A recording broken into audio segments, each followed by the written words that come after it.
আসসালামু আলাইকুম। Life capture আপনাদের সবাইকে স্বাগতম। কেমন আছেন আপনারা সবাই? আমরা সবাই আলহামদুলিল্লাহ ভালো আছি। বরাবরের মতো নতুন আরেকটি ব্লগ নিয়ে আপনাদের সামনে হাজির হয়েছি। আশা করছি শেষ পর্যন্ত সাথেই থাকবেন। সুস্থতা হচ্ছে আল্লাহর সবথেকে বড় নিয়ামত, যা আমরা অসুস্থ হলেই টের পাই।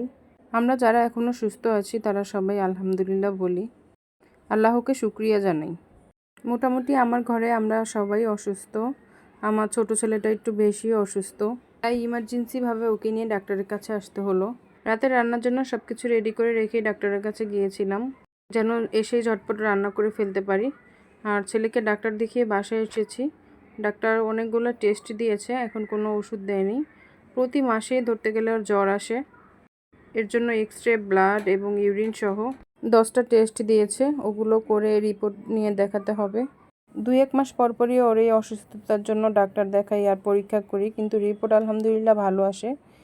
আবার কয়েকদিন পরপর ঠিক এরকমই জ্বর আসে। মেয়েকে ওর বাবার কাছে রেখে গিয়েছিলাম, ওর বাবার শরীরটাও অসুস্থ। ডাক্তারের কাছ থেকে এসে আমি ঝটপট রান্না বসিয়ে দিয়ে দিয়েছি, কারণ অনেক রাত হয়ে গেছে আসতে আসতে। আর এখানে আমি করলা ভাজি করব রুই মাছের ডিম দিয়ে। আমরা নর্মালি যেভাবে করলা ভাজি করি ওইভাবেই আমি ভেজে নিচ্ছি, কিন্তু তেলের পরিমাণটা একটু বেশি দিতে হবে। এখানে আমার ভাজিটা প্রায় 50% হয়ে গেছে। আর পাশের চুলোতে আমি গরুর গোশত মেখে বসিয়ে দিয়েছি, ওটাও কষানো হয়ে গেছে প্রায়। এখানে আমি এখন ভাজির ভিতরে ডিমগুলো দিয়ে দিচ্ছি, রুই মাছের ডিম এগুলো। আর এগুলোকে আমি ভালোভাবে চটকে নিয়েছি। এখন ভাজির ভিতরে দিয়ে ভালোভাবে নেড়ে চেড়ে এটাকে লাল লাল করে ভেজে নিব।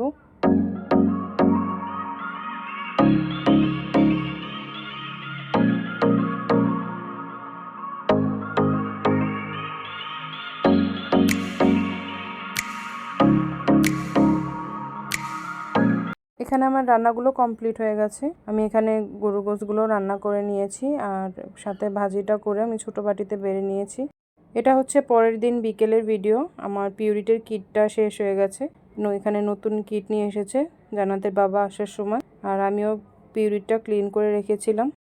পিউরিটির ফিল্টার ব্যবহার করে খুবই সুবিধা, এটা বেশি ময়লা হয় না, পরিষ্কারই থাকে।